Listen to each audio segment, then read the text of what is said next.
Tuloy ko na po. Let us read in the book of Acts chapter 9 verse 1 to 31. I know this is too long mga kapatid, but I want you to know with your own eyes, sino narito naka-read ng life ni Paul? Yan. Praise the Lord. Paul is originally Saul, mga kapatid. Amen? A great man, mga kapatid, in the Jewish people, but let us see, mga kapatid, and speak about his life in the book of Acts, chapter 9, verse 1 to 31. Praise the Lord. Let us continue to acknowledge God's presence. Mga kapatid, hayaan lang natin ang Panginoon na mangusap sa kalagitnaan ng bawat isa. Praise the Lord. In the book of Acts, chapter 9, verse 31, in King James Version, mga kapatid. Praise the Lord. And Saul, yet breathing out, threatening and slaughter against the disciple of the Lord. Yan. And went into the high priest. Lumapit siya, mga kapatid, sa mga, kumbaga sa atin, sa government, sa malalaking tao, sa lipunan. In verse 2 says, and desired of him letters to Damascus, to the synagogues, that if he found any of his way, whether they were men or women, he might bring them bound unto Jerusalem. Sino man na makasalubong niya, na nananampalataya kay Hesukristo, mga kapatid, ay kanyang isusuplong o huhulihin. Verse 3, and as he journeyed, he came near Damascus, and suddenly there shined round about him a light from heaven. There was such thing, mga kapatid, na lumabas sa langit. In next verse, and he fell to the earth and heard a voice saying unto him, Saul, Saul, why persecutest thou me? And we all know, mga kapatid, kung sino itong nangungusap sa kanya. In verse 5, mga kapatid, ang sabi po, and he said, who art thou, Lord? Tinatanong niya, mga kapatid, alam niya na ang Panginoon ay nangungusap sa kanya. Marami, mga kapatid, ang nakakaunawa kung sino ang Panginoon. Tinatawag na Diyos, pero hindi nila totoong kilala ang Panginoon. Like Apostle Paul, mga kapatid, and the Lord said, I am Jesus, whom thou persecutest. It is hard for thee to kick against the pricks. Nagkamali ka ng kinalaban, Paul. Saul, sabi niya, mga kapatid, in verse 6, mga kapatid, and he trembling and astonished said, Lord, what wilt thou have me to do? And the Lord said unto him, arise, and go into the city, and it shall be told thee what thou must do. Andun na si Jesus. Andun na, mga kapatid, si Saul. Magkausap na sila. Pero may inuutos ang Panginoon. Ang sabi niya in verse 7, mga kapatid, and the men which journeyed with him stood speechless, hearing a voice, but seeing no man. Siya nakikita, mga kapatid, sapagkat ang Espiritu yung nangusap sa kanya. Praise the Lord. In the next verse, and Saul arose from the earth, and when his eyes were opened, he saw no man, but they led him by the hand and brought him to Damascus. Nabulag siya, mga kapatid, at hindi siya makakita, at marami ang umaakay sa kanya, patungo sa lugar na sinabi ng Panginoon. And he was 3 days without sight, and neither did eat nor drink. Talagang na-burden siya, mga kapatid, nahirapan siyang tanggapin kung ano yung nangyayari sa kanya. Pero nagpapatuloy siyang sumusunod sa Panginoon. And there was a certain disciple of Damascus named Ananias, and to him said, the Lord in a vision, Ananias, and he said, behold, I am here, Lord. Tao ng Diyos, ang mananampalataya, mga kapatid, na si Ananias, ay pinangusapan ng Panginoon, at siya ay inutusan patungo naman kay Saul. And there, in verse 11, mga kapatid, and the Lord said unto him, Arise, and go into the street which is called Straight, and inquire in the house of Judas for one called Saul of Tarsus, for behold, he prayeth. And he had seen in a vision a man named Ananias coming in and putting his hand on him that he might receive his sight. Pinagpray, mga kapatid, ni Ananias si Saul, and then, mga kapatid, in 13, meron konting pas na. Then Ananias answered, Lord, I have heard by many of these, sabi niya pa, how much evil he had done to thy saints at Jerusalem. Siyempre, natakot si Ananias, ikaw ba naman? Di ba? Alam mo, na yung tao, yan, na pinapa-evangelize ng Panginoon sa'yo, yung pinapa-pray ng Panginoon sa'yo, ay pumapatay, humuhuli, nagpe-persecute, mga kapatid ng Kristiyano. Pupunta ka ba? Hindi kayo katawang. Pupunta ka ba? Sabi ni Ananias, ba't ako? Naranasan niyo na ba yan? Ba't ako, Lord? Bakit ako? Diba? Sabi niya. In verse 14, and here he had authority from the chief priest to bind all that call on thy name. For 15, but the Lord said unto him, Go thy way, for he is a chosen vessel unto me, to bear my name before the Gentiles and kings and the children of Israel. 16, kalahati pa tayo, sis. For I will show him how great things he must suffer for my name's. Sabi ng Panginoon, ipapakita ko sa kanya. Amen? Ipapakita ko kay Saul. Saul na persecutor, mga kapatid ng Kristiyano, si Paul, na hindi mananampalataya, si Paul, na hindi ako kilala, si Paul, mga kapatid, o si Saul. Amen? Ipapakita ko sa kanya kung gaano ako ka-great. Sabi niya, mga kapatid. Amen? For my name's sake.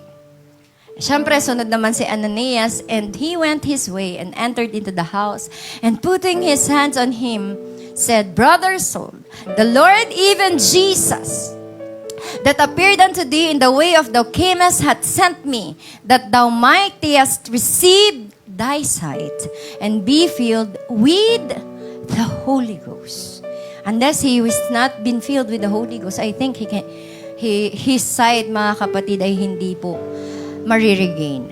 In 18, sabi po, and immediately there fell from his eyes as it had been scales, and he received sight forthwith and arose and was baptized. Nauna kay Paul yung Holy Ghost bago yung baptism. Ayan, praise the Lord. Next, in 19, and when he had received meat, he was strengthened. Then was Saul certain days with the disciple which were at Damascus, 20, and straightway he preached Christ in the synagogue, that he is the Son of God. Amen? Pagkatapos niya mabautismuhan ng Holy Ghost, ng water, mga kapatid, in the name of Jesus Christ, he then preached. Amen? 21, but all that heard him were amazed, and said, It is not this he that destroyed them, which he called on this name in Jerusalem, and came hither for that intent, that he might bring them bound unto the chief priests. Hindi sila makapaniwala kasi iba yung pagkakakilala nila kay Saul. 22, but Saul increased the more strength, and founded the Jews which dwelt at Damascus, providing that this is very Christ. Pumunta siya, mga kapatid, sa mga Hudyo, sa mga Jews, mga kapatid, sa Damascus, at sinasabi niya at ipinangangaral si Kristo. 23. And after that many days were fulfilled, and the Jews took counsel to kill him. Siya na ngayon ang hinuhuli. Ang dating humuhuli, siya na ngayon ang hinuhuli. Praise the Lord. 24. But their laying await was known of Saul, and they watched the gates day and night to kill him. Tinambangan siya, mga kapatid. Verse 25. Then the disciples took him by night and let him down by the wall in a basket. Oh, di ba? Nagtago siya, mga kapatid. Parang pelikula lang yung buhay ni Saul, di ba? Praise the Lord. 26. And when Saul was come to Jerusalem, he essayed to join himself to the disciples, but they were all afraid of him and believed not that he was disciples. Walang tumatanggap sa kanya. Walang kumikilala sa kanya na believer siya, mga kapatid. But in 27, Barnabas took him and brought him to the apostles and declared unto them how he had seen the Lord in the way. Kinuwento niya yung kanyang encounter sa Panginoon, and he had spoken to him and how he had preached boldly at Damascus in the name of Jesus Christ. He presented his personal testimony, mga kapatid, to Barnabas. 28, and he was with them coming in and going out of Jerusalem. Verse 29, and he spake boldly in the name of the Lord Jesus, disputed against the Grecians, but they went about to slay him.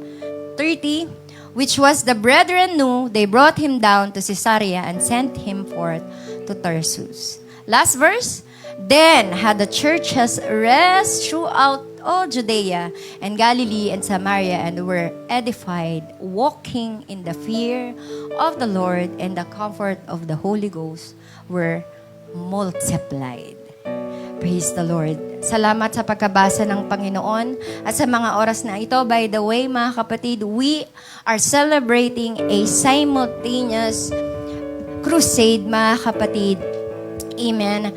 Today. Nationwide simultaneous crusade today. We are expecting to bring visitors, mga kapatid, and fellowship with them, with our relatives, mga kapatid, and co-brothers and sisters in the Lord. Today, mga kapatid, we are celebrating the Lord. Amen. His goodness, mga kapatid. Amen. Praise the Lord. Ang pagkatawag ng Panginoon sa bawat isa sa atin. Hallelujah. Alalahanin natin, mga kapatid, kung paano tayo iniahon, iniligtas, mga kapatid, at tinawag ng Panginoon. Hallelujah. Palakpakan natin ang Panginoon. Praise the Lord. Praise the Lord. Let us celebrate the goodness of the Lord in Jesus' name.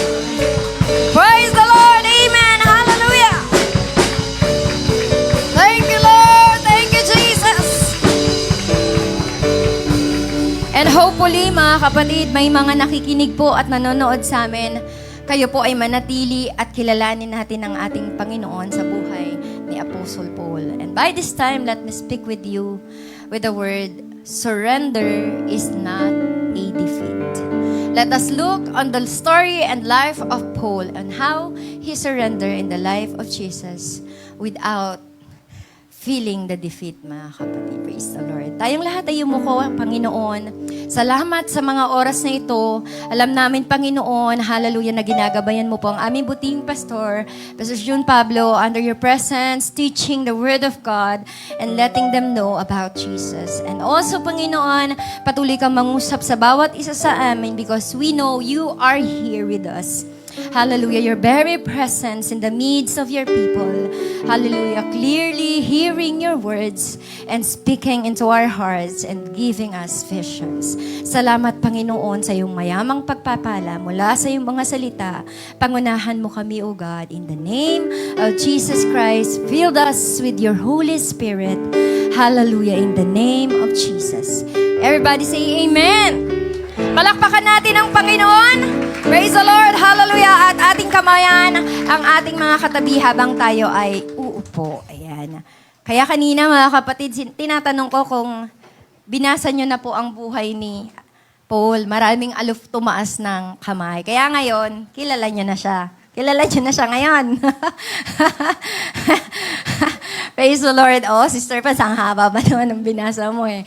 Praise the Lord. Sabi ko nga, diba, mga kapatid, bear with me because we can see, mga kapatid, that Saul, mga kapatid, Paul, originally known as Saul, in his time, mga kapatid, of encounter with the Lord, he was being an influential, one or most influential, amen, figure in his in the early church or in his time, mga kapatid. Kilala siya mga kapatid, hindi lamang sa kanyang kagalingan, katalinuhan, mga kapatid, kundi ganun din, mga kapatid, kilala siya at kinatatakutan ng marami because of his integrity and because of his persecution of Christians, mga kapatid. Amen?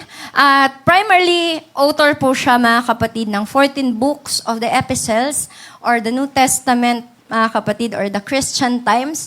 Amen? Alam niyo naman yan. Praise the Lord. Siya po, mga kapatid, ay sumulat niyan hindi lamang sa panahon ng kanyang kagalingan, hindi lang sa panahon ng kanyang kaginhawahan o panahon ng kanyang kasikatan. Ngunit marami sa mga libro, mga kapatid, amen, sa Biblia, sa aklat ng mga bagong tipan, mga kapatid, ay isinulat ni Paul under, mga kapatid, in the prison times. Amen. Praise the Lord. Hindi lamang sa kanyang mga panahon ng kaginhawahan, kundi sa panahon ng hardship, mga kapatid. He is often referred as apostles to the Gentiles because he is the one who brought, mga kapatid, amen, salvation, amen, with the Gentiles. We are acknowledging Cornelius as our pastor teach to us about Cornelius giving us and accepting, mga kapatid, salvation from the Lord as Gentiles. And also, mga kapatid, we are telling right now that because also of Apostle Paul, mga kapatid. He is apostle to the Gentiles and he was a Jew, mga kapatid, and actually a Pharisee. He is a teacher of the laws, mga kapatid. Amen? He lives and born in, mga kapatid, around 45 AD. At hindi ko po ito, mga kapatid, personal na alam kung hindi isinerch ko po, mga kapatid. Praise the Lord. And throughout in Silica or in modern times natin, it is in Turkey. Praise the Lord. To a Jewish family. He is, mga kapatid, trained in the Jewish scriptures, traditions, and very zealous in his faith. Kaya nga, ayaw niya ang pangangaral ng mga Kristiyano noon. Ang alam niya, may isa lang Diyos. Ang alam niya, mga kapatid, meron lang dapat na sambahin at yun ang nag-iisang Diyos na kilala niya. Mga kapatid, hindi niya alam, mga kapatid, na ang pinangangaral din ng mga Kristiyano noon, ng mga apostol at disciples noon, ay ang nag-iisang Diyos na kanyang kilala, mga kapatid. Amen? Hindi niya lang alam ang pangalan. Praise the Lord. Iba, Lord lang. Praise the Lord. So, initially, mga kapatid, he is, hallelujah, kilala sa early church, mga kapatid, and persecuted the Christian. At isa rin siya sa mga bumato kay Stephen, mga kapatid. Our first martyr, mga kapatid, in the book of Acts, chapter 7, verse 58 to 60, and Acts chapter 1, verse 3. So, isa siya sa mga nagpahuli, mga kapatid, at bumato kay Stephen. In his conversion, mga kapatid, makikita natin na he was traveling to Damascus, amen, to continue to persecute Christians. So, marami, mga kapatid, talaga na hindi hihinto, mapatigil lang ang mga anak ng Diyos, amen, na manampalataya sa ating Panginoong Hesukristo. And one of that is Paul. And dramatically, mga kapatid, nakita natin kanina at nabasa natin in the book of Acts kung paano niya nakilala ang Panginoong Hesukristo. Amen? He appeared to him in a vision and was bounded in his with a bright light, mga kapatid, with his eyes. Na-struck siya, mga kapatid, ng light ng kapangyarihan ng glory ng Panginoon, kung saan, mga kapatid, siya po ay nabulag. Amen? And in that experience, God transformed soul, mga kapatid. And he, mga kapatid, became a devoted, amen, a devoted founder, mga kapatid, amen, of teachings, mga kapatid, about the Lord. After his conversion, mga kapatid, nabasa naman natin kanina, nagpatuloy po si Apostle Paul in Arabia and Damascus, mga kapatid, preaching and studying and continuing, mga kapatid, joining the apostles in Jerusalem and began his mission. Amen? His mission journey, traveling, amen, extensively without, mga kapatid, hesitation in preaching the Word of God. Amen? Si Paul, mga kapatid, ay tinawag dati na nomad. Amen? He lived tent by tent by tent sa mga lugar na kanyang pinagpipreachan. During his journey, Paul, mga kapatid, established churches, preached, and wrote letters to the communities he founded. He wrote 14 books in the New Testament and contributed in all of them, mga kapatid, and his legacy, immense in shaping Christian theology and practice and mission, amen, in centuries. So napakaganda ng buhay ni Apostle Paul. Amen po ba, mga kapatid? And he is one of our, mga kapatid, great men in the Bible. He is remembered, amen, passionately as an evangelist, a gifted teacher, and a faithful servant of Jesus Christ. Amen. Napakaganda po ng buhay ni Apostle Paul ng mga panahon na yon. Even though, mga kapatid, nakita natin kung paano siya, mga kapatid, nahirapan na kilalanin ng ating Panginoon. In the life of Paul, we can see a total surrendered life in the Lord, mga kapatid. Ang sabi ko nga kanina, actually, I called him one of the nomads, amen, of the New Testament, mga kapatid, because his life, amen, is a surrendered life. A significance or concept in the Bible in such, his life is surrendered to God's will, and his life was mga kapatid, was surrendered to Jesus Christ. Actually, mga kapatid, surrender is not a one-time event in the life of a Christian. Hindi ito isang beses, mga kapatid, na tinatanggap ko na si Kristo sa aking buhay bilang aking tagapagligtas. Amen. At binibigay ko ng aking kasalanan sa Kanya. Hindi ito isang beses na pangungumpisal sa Panginoon, mga kapatid. Amen. Surrender is a continuous process.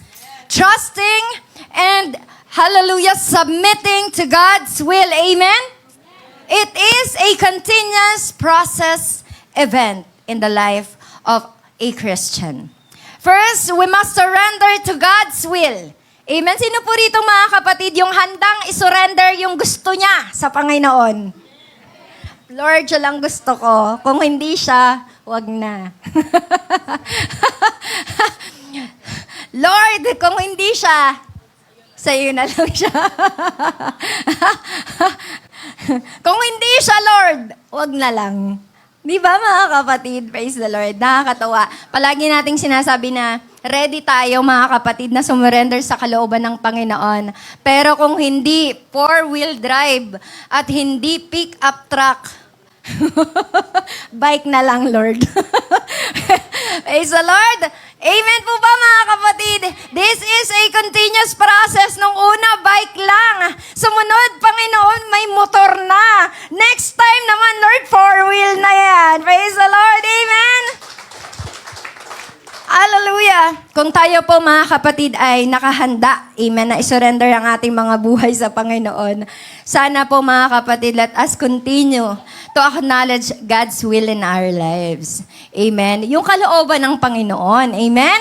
Praise the Lord. Kahit man yan, mga kapatid, sabi dun sa inatinan naming event, may pinapakasalan daw na minamahal. Pinakasalan muna bago mahalin. Tapos, meron din namang minahal at saka pinakasalan. Sabi ko, parang pareho lang yun. Kinlear ako ni Sir D. ni Pastor Rosario. Sabi niya, magkaiba yun. Sabi niya, magkaiba yun. Sa kanyang pananaw at pagkakaunawa, magkaiba yun. Intindihin mo, read between the lines, mga kapatid, di ba? So, napakaganda po, mga kapatid, na ang kanyang mga anak ay ina-acknowledge ang kanyang sovereign. Amen? Power. Amen, in his life. In Proverbs chapter 3, verse 5 to 6, alam ko, kabisado niyo to? akala ko naman kabisado niyo. Praise the Lord. In Proverbs, mga kapatid, chapter 3, verse 5 to 6, trust in the Lord with all thine heart.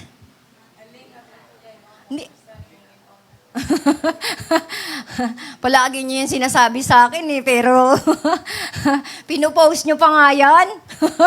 Di ba mga kapatid? So sana mga kapatid, pag pinupost natin, sana nangyayari sa buhay natin mga kapatid. Amen? So, yung mga posting natin mga kapatid, alam naman natin na may mga meaning yan sa buhay natin. Sana, mga kapatid, yung maganda at Word of God. Sabi mga kapatid sa Proverbs 3:5-6, trust in the Lord with all your heart and lean not unto your own understanding. In all your ways, submit to Him and He will make your paths straight. Kailan lang daw magiging straight ang daan natin?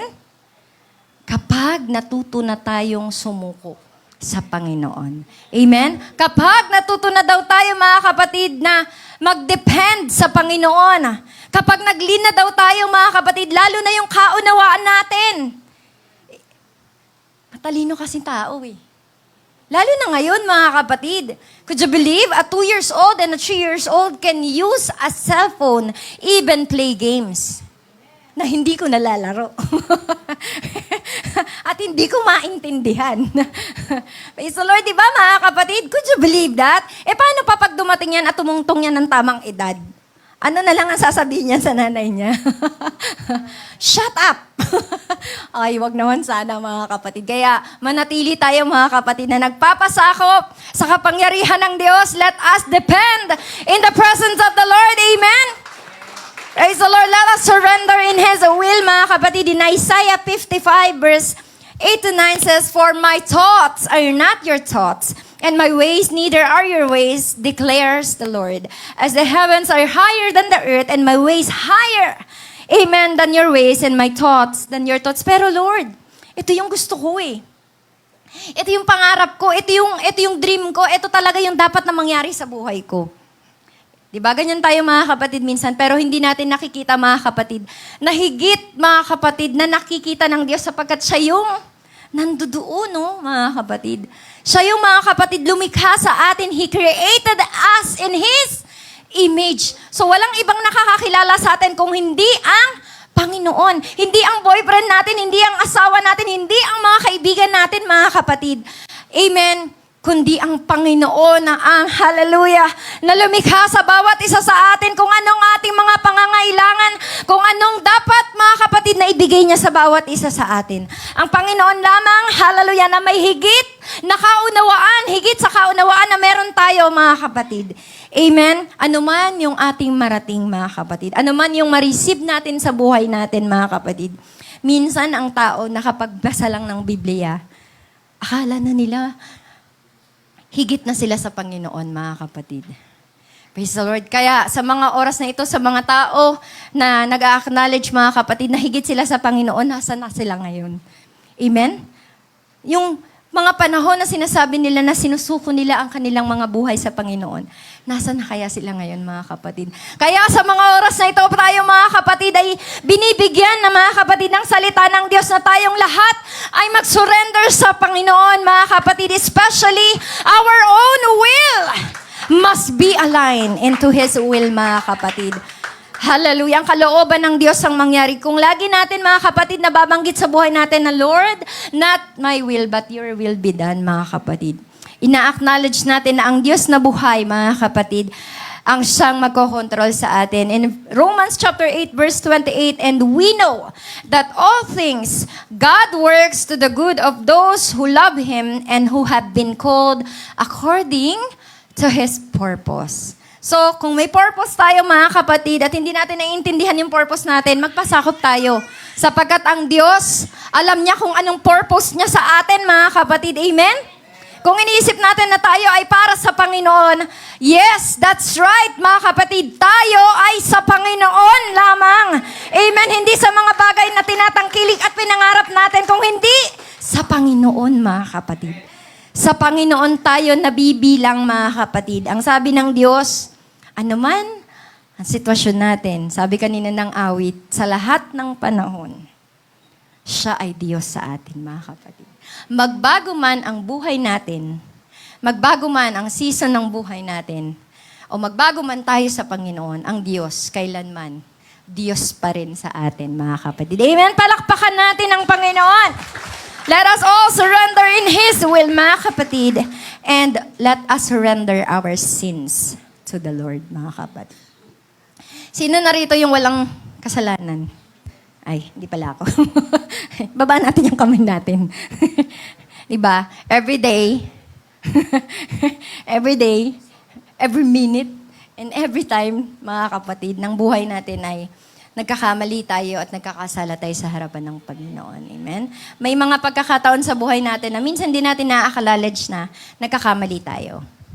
Sino dito yung stubborn? Sino? Ako lang. O, di ba? Nagkasala na kayo niyan. Praise the Lord. Di ba? Praise the Lord. Ay, ano ba yung stubborn? Sino dito yung pasaway, makulit, matigas ang ulo? Si Kuya Bert, o, di ba? Nagkasala na siya agad, tinurukan niya. Praise the Lord. Amen. So let us surrender our sins to the Lord in Romans 6:13. Do not, amen, after any part of yourself to sin. Amen. As an instrument. Romans chapter 6, verse 13. Do not after any part of yourself to a sin as instrument of wickedness. Huwag daw tayong maging instrumento ng mga mali, ng unrighteousness. Amen? Unto sin, but yield yourselves unto God as those that are alive from the dead, and you remember as instruments of righteousness unto God. Amen? Praise the Lord. So, kung ano man mga kapatid, yung nagagawa natin sa araw-araw, ibigay natin sa Panginoon. Ibigay natin sa Diyos, mga kapatid. Hindi sa mga pagkakataon lang na tayo yung mali. Kung hindi, may mga pagkakataon na tayo yung nagkakamali. Tunay naman mga kapatid, napakahirap mag-admit pag ikaw yung mali. Tama ba? Especially to mga nanay. Hello! Praise the Lord, mga nanay! Pag nanay ka, ang hirap manghingi ng tawad, ano? Mahirap ba? Pagluluto na lang namin kayo. Pagbabaon na lang namin kayo. Praise the Lord. Di ba ang hirap mga kapatid? Pag yung ikaw yung dumating ka sa bahay, nagkakagulo, ang kalat-kalat. Siyempre, anong unang reaksyon ng nanay? Ano ba yan?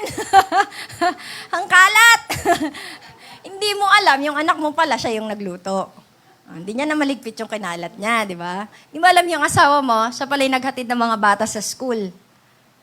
Pero ikaw, ang nakita mo lang na nakaupo na sa sopa. Di ba minsan ganyan din tayo? Nanay ako, don't me. Kasi, alam niyo mga kapatid, kami din mga nanay ganyan. True. Di ba? Yung maghapon tayong nakatayo, nagagawa ng mga, nag-aatid sundo, ganyan. Tapos nung nakitang nakaupo tayo sa sopa, kala mo, ikaw lang. Di ba mga kapatid? Nakikita yung pahinga. Hindi nakita yung pinagpaguran. Di ba mga kapatid?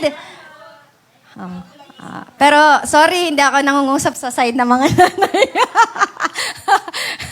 Praise the Lord, nangungusap tayo dito na minsan ang hirap humingi ng kapatawaran. Amen? Mahirap magsabing nagkamali ako. Sorry, anak, napalo kita. Praise the Lord. Sorry, mahal. Nagalit ako agad, di ba mga kapatid? Ang hirap talagang umamin kapag ikaw yung mali. Pero by this time, mga kapatid, nangungusap ang Panginoon. Let us not partake in any sin, mga kapatid, or unrighteousness in our lives, but let us take regards in surrendering our sins to the Lord, mga kapatid. Amen? Huwag nating hahayaan, mga kapatid, na yung mga maliliit, petty things sa buhay natin ang magdadala sa atin sa kapahamakan. Gusto niyo ba yun, mga kapatid? Diba? Kaya nga may illustration sa isang preaching, mga kapatid, ay naglalakad daw tayo patungo sa kapahamakan.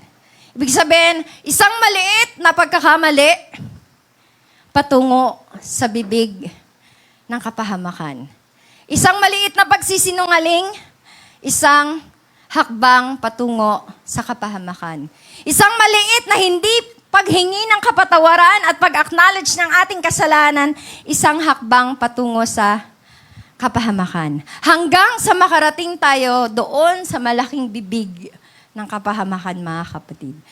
Amen? Hindi natin namamalayan yung sarili natin. Sinasabi natin na we are right in our decisions, but sometimes we don't acknowledge how small things these are that can ruin our Christian life, mga kapatid. Let us manage to be aware, mga kapatid, in every seasons of our life that we looked to surrender our sins to the Lord, mga kapatid. Amen? Kaya ang Panginoon, ultimo ang ating mga luha, ina-acknowledge ng Diyos.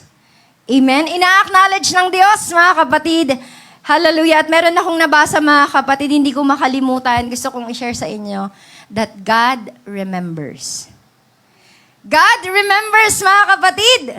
Amen? Ano man yung pinagdadaanan natin, naaalala niya kung paano ka tumawag sa Kanya. Ano man, mga kapatid, yung kasalanan natin, naaalala niya nung isinorender mo yung sarili mo sa paanan ng Diyos, mga kapatid. Lumuhod ka at humingi ka ng kapatawaran sa Panginoon. Yun ang nakikita ng Panginoon, mga kapatid. Hindi yung kasalanan.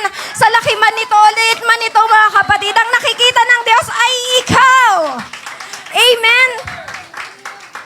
Nung ihakbang mo ang iyong mga paa, hindi sa kasalanan, kundi patungo sa kamay ng Diyos, mga kapatid. Yun ang nakikita ng Panginoon. In 1 Peter chapter 2, verse 11 says, "Dear friends, I urge you as a foreigners and exiles to abstain from simple desires which wage war against your soul." You are fighting against your soul. Mga kapatid, please listen to me. Habang tayo, mga kapatid, ay nagre-rebelde sa salita ng Diyos at gumagawa tayo ng mali sa harapan ng Diyos, we are battling against our own souls. Amen? Pinapahamak natin ang ating mga kaluluwa, mga kapatid. But the Lord, hallelujah, remembered us as dear friends. Amen? Using the book of 1 Peter, mga kapatid, pinaalalahanan tayo ng Panginoon how He was been close to us. He called us dear friends. Amen? Gaano, mga kapatid, kalapit ang puso ng Panginoon sa atin. Amen? That He acknowledged us, mga kapatid, not only His own people, but as His friends. In James chapter 4, verse 7 says, "Submit yourselves then to God. Resist the devil and he will flee from you." Huwag tayong magpatali, mga kapatid, sa gapos ng kaaway. Let us surrender our sins to the Lord. Palakpakan natin ang Panginoon, mga kapatid. Another, mga kapatid, in celebrating this simultaneous, mga kapatid, preaching the Word of God and Holy Ghost filling, let us surrender one's life to the Lord, mga kapatid. Naaalala pa ba natin paano tayo tinawag ng Panginoon? Amen? Naaalala pa ba natin, mga kapatid, kung paano tayo umoo at unang tumapak sa gawain ng Panginoon? Nung tumanggi tayo, mga kapatid, nung tumakbo tayo sa Bible study, nung nakalimot tayong manalangin, naalala pa ba natin? Kasi ang Diyos, ang naaalala niya lang, mga kapatid, yung lalapit tayo sa Kanya, mga kapatid. Amen? Lagi natin, mga kapatid, iilapit ang ating mga buhay sa Panginoon. In Matthew chapter 16, verse 24, then Jesus said to His disciples, "Whoever wants to be my disciple must deny themselves and take up their cross and follow me." Sunod lang, mga kapatid. Follow lang ng follow. Follow the leader. Follow lang kay Jesus, mga kapatid. In Luke chapter 9, verse 23, then He said to them all, "Whoever wants to be my disciple must deny themselves and take up their cross and follow me." In Galatians chapter 2, verse 20, "I have been crucified with Christ, and I no longer live, but Christ lives in me. Then life I live in the body, I live by the faith in the Son of God who loves me and give Himself to me." ibigay natin ang ating mga buhay sa Panginoon, mga kapatid. I-surrender natin ang lahat ng mga bagay sa Panginoon. Amen. Ang ating kalooban, ang ating kasalanan, at lalong-lalo na ang ating mga buhay, mga kapatid. Palakpakan natin muli ang Panginoon. Praise the Lord! At marami, mga kapatid, tayong makikitang buhay, mga kapatid, sa Biblia kung saan ipinakikita nito ang isang surrendered na buhay, mga kapatid. Especially, one of that is our example. Our great example is Jesus Christ, mga kapatid. Before Paul, Jesus in Gethsemane, when He prayed, amen, He speak of, not my will, but yours be done. Amen? Nung nananalangin si Jesus Christ in His humanity in the Garden of Gethsemane, mga kapatid, in-acknowledge niya na may higit na kapangyarihan nung siya ay nagmanifesto sa laman, mga kapatid. At yun ay ang Espiritu ng Diyos, mga kapatid. Praise the Lord. In Matthew chapter 26 to 39, or 26 verse 39, in Mark 14:36, and in Luke 22 verse 42, mababasa niya yan, na siya, mga kapatid, ay nanalangin. Praise the Lord. At patuloy niyang ina-acknowledge ang kalooban ng Panginoon. Actually, mga kapatid, palagi ko yung binabasa nung times na humahanap ako ng teaching sa prayer, mga kapatid. At hindi ko lubos maisip kung paano i-define, mga kapatid, or uunawain yung salitang halos kasing tulad ng dugo, mga kapatid, ang pawis ni Kristo. Naranasan niyo na ba yun? Yung masamang-masama yung pakiramdam niyo. Tapos, parang pakiramdam niyo, wala namang pawis. Iba yun. Di ba? Yung parang wala namang pawis, pero malamig na malamig yung pawis mo. Pero kay Kristo, mas higit pa dun yung naranasan niya, mga kapatid. Na para bang dugo na daw yung lalabas sa kanya, mga kapatid. At ang hinihingi niya, mga kapatid, ay palagpasin ng Diyos yung mangyayari sa kanya. Amen? Parang, mga kapatid, in His weakness times, mga kapatid, in His prayer, He asked, mga kapatid, to the Holy Spirit na sana, mga kapatid, ay wag nang mangyari sa kanya, yung alam niyang mangyayari sa kanya. Minsan ganyan tayo, mga kapatid, di ba? Pag alam mo kung ano yung mangyayari sa'yo, pinagpe-pray mo. At pag pinag-pray mo, yung gusto mo, yung mangyari sa'yo. Ganyan tayo manalangin, umamin tayo, mga kapatid. Pag tayo nananalangin, gusto natin, alam na natin yung sagot. Tama ba, mga kapatid? Lord, sabi mo, pag ako tumawag sa'yo, sasagot ka.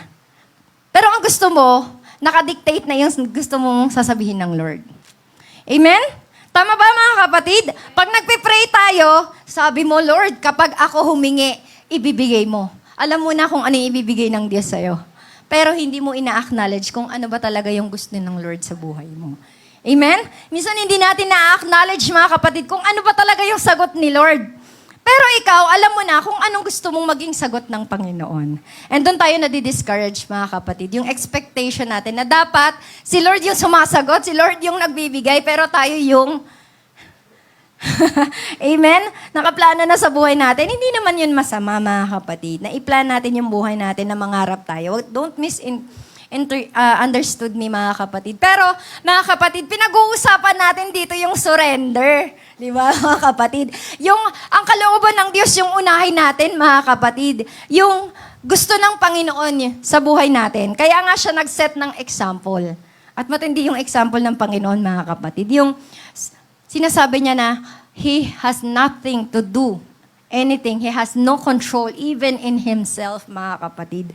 Kapag sinet ng Diyos ang kalooban niya sa buhay natin, we don't have any control, mga kapatid. Kaya wag nating ipilit, mga kapatid, yung kalooban natin sa buhay natin, mga kapatid. Ipilit natin yung kalooban ng Diyos sa buhay natin, mga kapatid. Yun yung pinakamaganda sa lahat na mangyayari sa atin, mga kapatid. Amen? I tell you, 100 and more than 100%, mga kapatid, na ang Panginoon, mga kapatid, ay may magandang plano sa buhay natin. Hindi mo man siguro natatanaw sa ngayon, hindi mo nakikita, mga kapatid, it's all blur in your eyes, mga kapatid, and you don't understand what the Lord has done into your life, mga kapatid. At maaaring pangit ang kinakaharap mo ngayon. Pangit ba? Ayaw lumingon. Di ba mga kapatid, minsan hindi natin maintindihan. Amen? Palagi nating hindi maintindihan mga kapatid. But the Lord says, but not my will. Not my will, but thy will be done. Amen? Praise the Lord. Even Jesus Christ, mga kapatid, submit into the purpose, hallelujah, that is in Him, mga kapatid. Amen? And another is Abraham, mga kapatid, in Genesis chapter 22. Also, mga kapatid, he was willing to sacrifice his own son, Isaac, in obedience to God's command because he know, mga kapatid. Kung iisipin natin, napakasama namang ama ni Abraham. Di ba? Parang talaga, Sister Franz, kaya niyang ibigay yung anak niya. Because I believe, kapatid, Abraham fully know that the purpose of the Lord is not to harm Isaac. Amen? His purpose, mga kapatid, is to reveal Himself to Abraham, mga kapatid. And to look, mga kapatid, for Abraham's faith. Amen? That he will acknowledge God as his provider. Amen? Praise the Lord. Palakpakan natin ang Panginoon. Also, in David, mga kapatid, in Psalms 51, 1-12, alam niyo naman ang buhay ni David, mga kapatid, nang siya po ay nagkasala. Amen? David surrendered his sin and pleaded for mercy and restoration. Dahil po sa kanyang kasalanan, napahamak ang kanyang sambahayan, mga kapatid, ang kanyang buhay. Ngunit patuloy siya na nagpakumbaba sa harapan ng Panginoon. Because all of this, mga kapatid, surrendering life to the Lord, these people acknowledge, mga kapatid, in a surrendered life, there is peace. Naranasan niyo na ba yung kahit bumabagyo?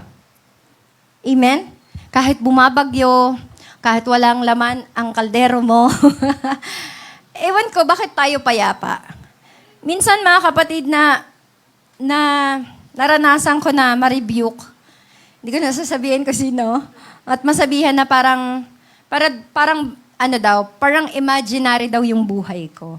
Na kayang-kaya kong sabihin na may biglang lilitaw na something dyan at magpo-provide ang Panginoon. Parang magic, andyan na, mga kapatid. Parang hindi ka nag-aalala. Hindi mo iniisip kung anong pwedeng ito yung problema natin. Ganito dapat, ganito. Pero ikaw, parang panatag ka. Di ba mga kapatid? Naranasan po ba natin yun, mga kapatid? Na kahit na may mga times na walang-wala. Amen? May mga times na talagang wala. Amen ba, mga kapatid? Na may mga times na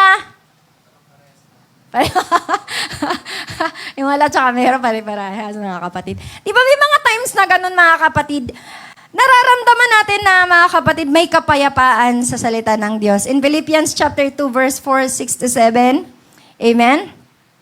Surrendering to God's will brings peace that transcends all understanding. Hindi ko alam, mga kapatid, pero sa puso ko, mga kapatid, nararamdaman ko.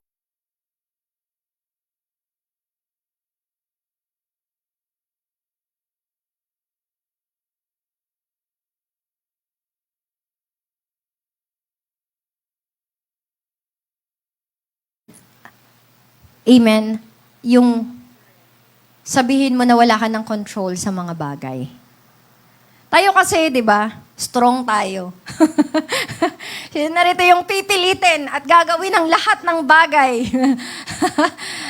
Amen. I acknowledge all the fathers there, all the breadwinners. Sino rito yung mga tinapay? Mga breadwinners. Panalong tinapay kayo, mga, di ba? I acknowledge yun na lahat gagawin natin. Amen. Makapag-provide lang sa pamilya natin, mga kapatid. Amen. Kahit puyat, habang nagsisimba, pipikit-pikit. Di ba?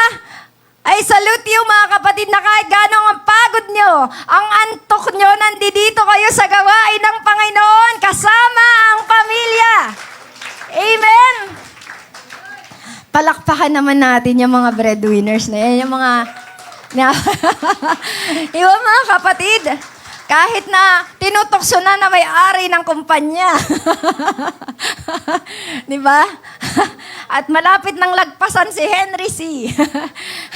Pero nagpapatuloy sa pagpo-provide mga kapatid. But there are times, hear me mga kapatid, there are times in our lives that we are limited in our strength, in our capabilities, mga kapatid, in our knowledge, na minsan wala na tayong ibang tatakbuhan kundi ang Panginoon, mga kapatid. Amen? Lagi nating i-acknowledge ang Panginoon, mga kapatid. Amen? Na maunawaan natin ang mga bagay sa buhay natin at payapa tayo, mga kapatid, na maglilingkod sa Panginoon. Amen? Palakpakan natin minsan pang Panginoon. Secondly is freedom, mga kapatid. When we surrendered our lives, we are free. Kaway-kaway nga yung malaya dito. Sabi kanina sa awit, malayang lumipad. Di ko naman maintindihan yung mga lipad nyo. Para naputulan ng pakpak.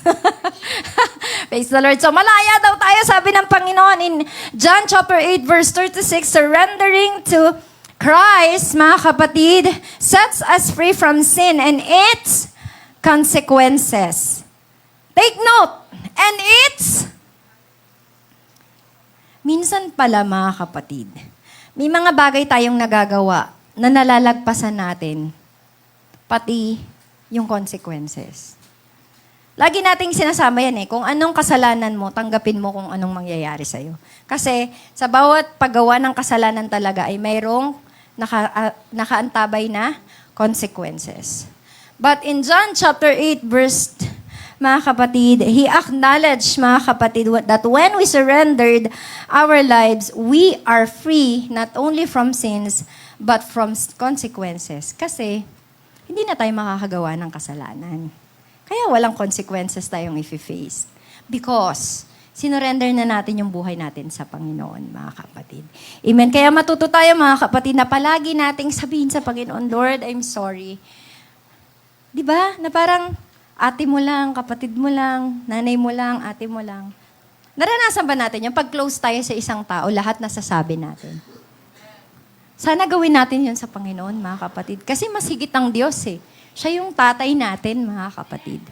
Amen? And He, mga kapatid, also wants to be friends with us, mga kapatid. Amen? So, let's all take this, mga kapatid, na surrender natin yung ating mga nagagawa sa Panginoon.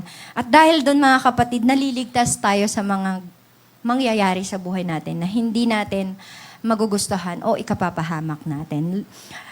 Amen. Hallelujah. Not only peace, freedom, but also strength. In 2 Corinthians chapter 12, verse 9 to 10, surrendering our weakness, amen, to God allows us to experience His strength. Amen? Naranasan niyo na ba yun, mga kapatid, na pagtapos niyong umiyak, humingi ng tawad sa Panginoon, manalangin, lumapit sa paanan ng Diyos, parang ang lakas-lakas mo. Di ba? Balik ka na ulit sa pagiging strong. Di ba, mga kapatid? Balik ka na ulit sa, laban. Para kasi Gabriela silang. Di ba? Praise the Lord. Laban ulit. Di ba? Sabi nga nila, iyak, punas luha, tayo, laban ulit, mga kapatid. Ganun po sa pag-surrender natin sa harapan ng Panginoon. Surrendering our weakness to God allows us to experience His strength. Amen? Surrendering to God and His will is a fundamental aspect of Christian faith. It involves trusting, amen, His sovereign and relinquishing control and submitting to His plans and purpose. Amen. And before I end, mga kapatid, let me share with you an illustration. Praise the Lord. With the two trees, mga kapatid. Ito pong dalawang puno na ito, mga kapatid, ay i-contrast natin sa mga oras na ito before we call on, mga kapatid. Hallelujah. The tree that called an oak tree and a willow tree. Yan, yung oak tree po pala, mga kapatid, ay hindi siya iisang puno lang. Siya po ay klase ng mga puno na kung saan kilala sila sa pagiging matibay at malakas. Yan. Ganyan tayo, di ba? Matibay at malakas. Praise the Lord. These oak trees, mga kapatid, I think dyan ay bilang ang mga naras, marami ding oak trees sa ibang bansa, mga kapatid. And dito sa atin sa Pilipinas, mga kapatid, alam niyo po yung nakikita niyo sa kalsada na matatangkad. Yung malalaki, tapos pinuluputan na ng mga, isa yan, balete. Basta malalaki. Malalaking puno, matitibay, mga kapatid. Yan. Matatangkad.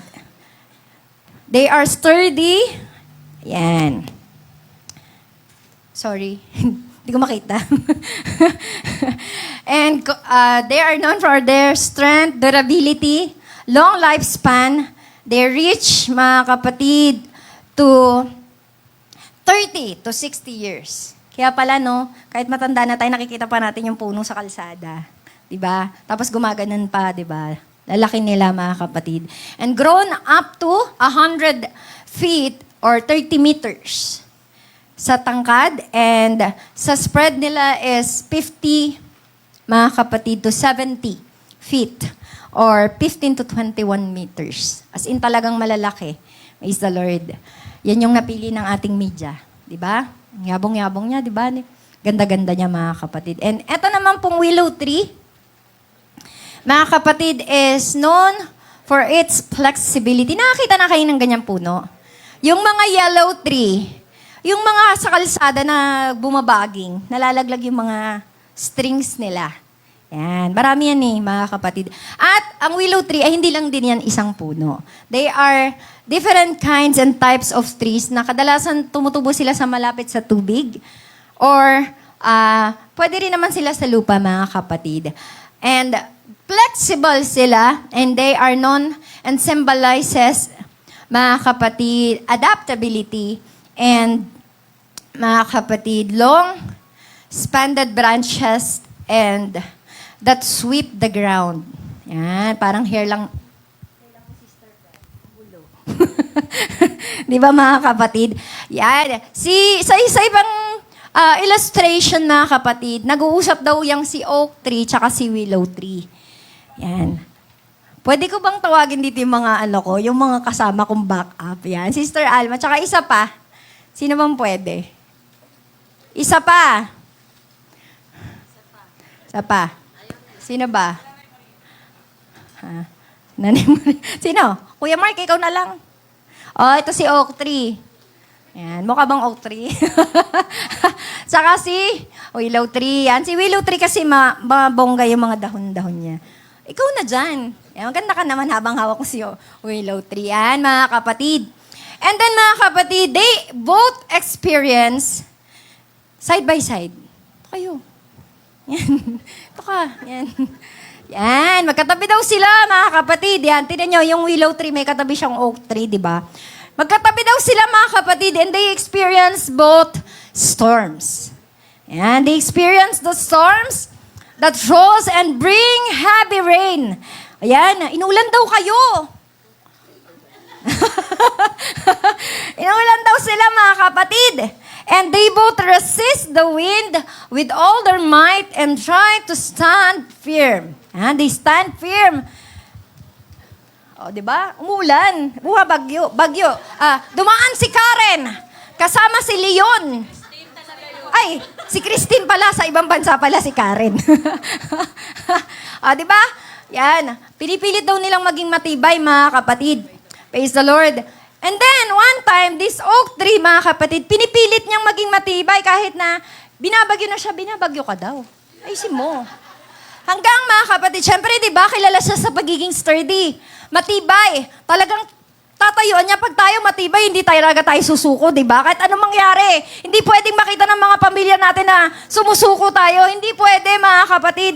Pero in the times of that storm, sa kapipilit ni oak tree, mga kapatid, na maging matibay, nahati po siya sa gitna. Nahati ka daw. Hindi, ikaw yung oak tree. Nahati. Hatiin mo. Hindi niya mahati, di ba? Ako na lang, Mark. Ako na lang. Ang sexy ni Mark eh. Edna, sigurado ka na ba? Oh, yan. Nahati. Nahati, mga kapatid, sa gitna. Praise the Lord. Sa kakapilit niya, mga kapatid, na maging proud and strength. And let His roots go deep into the, mga kapatid, hallelujah. Sa earth, mga kapatid, talagang malalim po ang mga ugat ng mga oak trees, but it cannot stood the test of storms, mga kapatid. But this willow tree, in the meanwhile, mga kapatid, knowing his limitations, bend to the wind. Shh! Shh! Mabagyo na daw. Yan. Bend to the wind, mga kapatid, and continuously, mga kapatid, survives the storm. His power allowing his branches to yield, mga kapatid, into the strength of the storm. He survived it with flexibility and surrender, saving it from destruction, mga kapatid. Praise the Lord.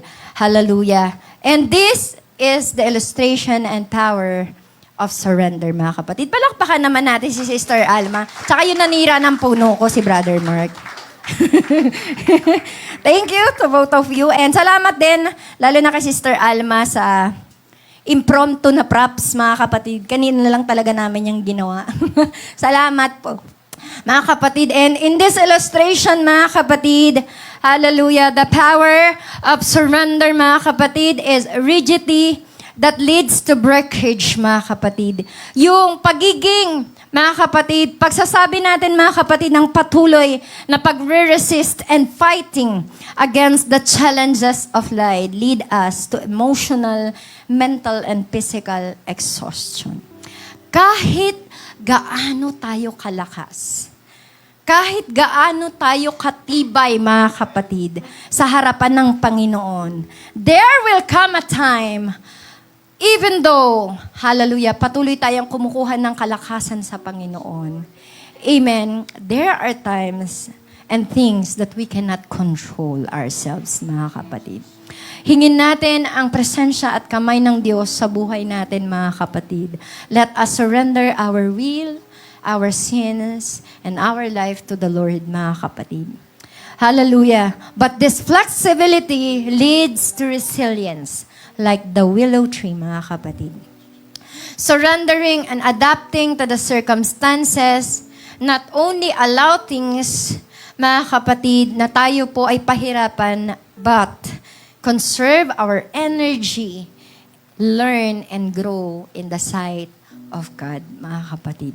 May mga pagkakataong we need to acknowledge our weakness and limitation, but it doesn't mean that we are defeated, mga kapatid. Si Kristo, mga kapatid, sa krus ng Kalbaryo, ipinakita niya sa lahat, mga kapatid, na inako niya ang kasalanan natin, mga kapatid. But it doesn't mean that He is defeated. But His will, mga kapatid, was been done in the life of Jesus Christ.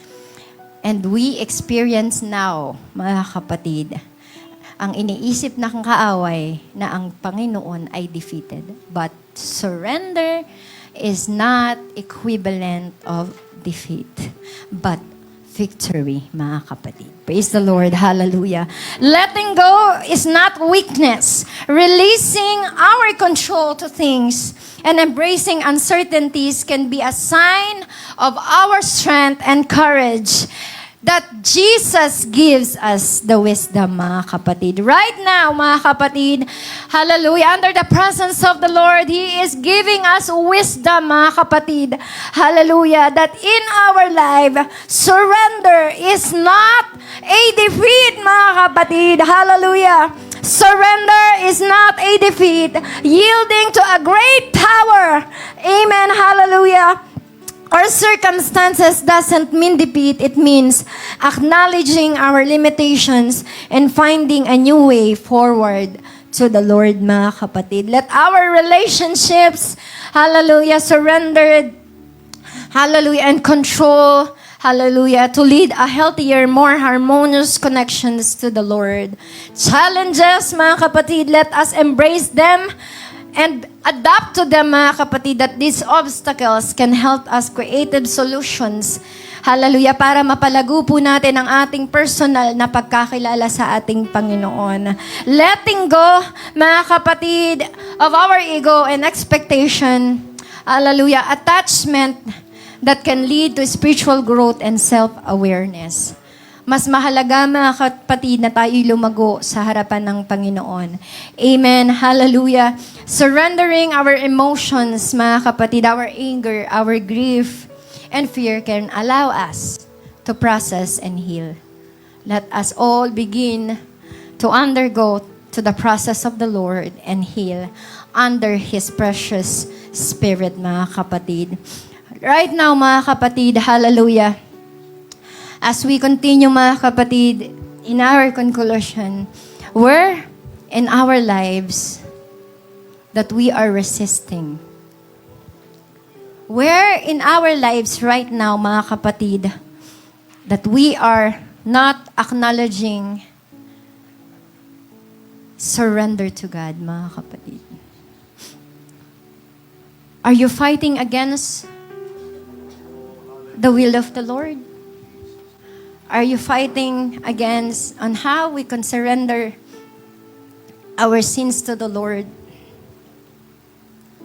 What are the situations and circumstances that we cannot be flexible and resist, mga kapatid, in undergoing the process of God? Surrender is not a one-time event, life of a Christian. Once again, it is a lifelong process, journey with our Lord, mga kapatid. Patuloy nating i-acknowledge, mga kapatid, ang Espiritu ng Diyos sa bawat isa sa atin. Let us always know, mga kapatid, that we are limited in the sight of the Lord. Amen. Palakpakan po natin ang Panginoon sa umagang ito. Hallelujah. Let us all stand, mga kapatid, and may I call on our pastor to challenge us by this time, mga kapatid. Again, let's clap our hands to the Lord. Hallelujah, hallelujah, hallelujah, hallelujah. Hallelujah, hallelujah, hallelujah, hallelujah. Hallelujah, Jesus. Oh God, we thank you, Jesus, oh Lord. Hallelujah, hallelujah, hallelujah, hallelujah. And as I come into this church, mga kapatid, a while ago, nanonood ako sa live streaming. And I get all the points of the preacher today, mga kapatid. And I was so touched by the illustration made, mga kapatid. I'm so happy to tell you that I really get the message through the illustration. Ngayon lang natin naintindihan, mga kapatid, that the oak tree is so sturdy, if you can see. Napakatibay niya tingnan. But because of the way God built him, malaki at matigas na punong kahoy. But when the storm came, he refused to bow. He refused to be subject to the nature, mga kapatid. Unlike the other tree, the willow tree. Kahit gaano kalakas ang hangin, he is willing, kahit gaano siya katayog, mga kapatid, he is willing to bow. He is willing to be subject doon sa nature, mga kapatid. And when the Acts chapter 9, we read, mga kapatid, sa story ni Paul, it's a very challenging story from Paul, mga kapatid. You know, I don't want to spoil the message. But the message is, surrender is not defeat. Paul is a very talented, skillful, and intelligent person. Napakatalinong Pariseyo nito, mga kapatid. And he is so believed in sa kanyang sarili. Napakataas ng confidence level niya, mga kapatid. And one day, God made him bow. Mga kapatid, alam nyo ito lahat, na we all subject to the power of the Lord. Kapag ang Panginoon na ang nangusap, every knee shall bow and every tongue confess. That's the weakness of man. Not just man, but all the creation of God. Nothing beats the presence of the Lord. Nung dumating ang presensya ng Panginoon kay Apostol Pablo, mga kapatid, hallelujah, lahat ng meron siya was turned into nothing. And he saw himself bow before the Lord. Gano'n man katayog ang tao, gano'n man karaming alam ng tao, gano'n man karami ang pera mo, God will make you bow one day. I tell you this, mga kapatid, this is not just a story in the Bible. This is the principle that's being governed in this world, mga kapatid. May prinsipyong nag-govern sa mundong ito at sa buhay natin. And that is the principle of God. Going back to the willow tree, the air blew. The storm came. He just played the role of bowing himself, surrendering to the pressure of air, the air pressure, the storm, the decision of the nature, and so to speak, the decision of God. He is willing to bow and to submit to all the air, to all the pressures, to all the challenges. Hallelujah. Just like Jesus Christ, mga kapatid, though He is God, hallelujah, manifested in the flesh. But when God decided for Him to die, hallelujah, on the cross of Calvary, hallelujah, He learned to submit. He learned to cry, hallelujah, and learned to pray. But in his prayer, mga kapatid, he told God, not my will, Lord, hallelujah. I am subject to your will, O God. My flesh is subject to your will, O Lord. Gaano man katayog ang tao, mga kapatid. Gaano man karaming alam ng tao, mga kapatid. Gaano ka man, hallelujah, namamayagpag sa mundong ito, mga kapatid. When the Lord is, hallelujah, is there, when the Lord's presence is there, hallelujah, you should learn how to bow yourself. You should learn how to submit yourself. You should learn how to surrender your will to God. I tell you, brethren, hallelujah, hindi ka mananalo sa Diyos. Hindi ka mananalo sa Panginoon, kapatid. Hallelujah, kahit gaano katayog ang iyong pangarap, kung hindi mo ito kayang ipagpasakop sa Diyos, kung hindi mo ito kayang ibigay sa Panginoon, hallelujah, I will tell you, one day, God, hallelujah, will bow your knees. Luluhod at luluhod ka sa Panginoon. Makikita mo ang sarili mo, mga kapatid. You need God. You need to submit to Him. You need to surrender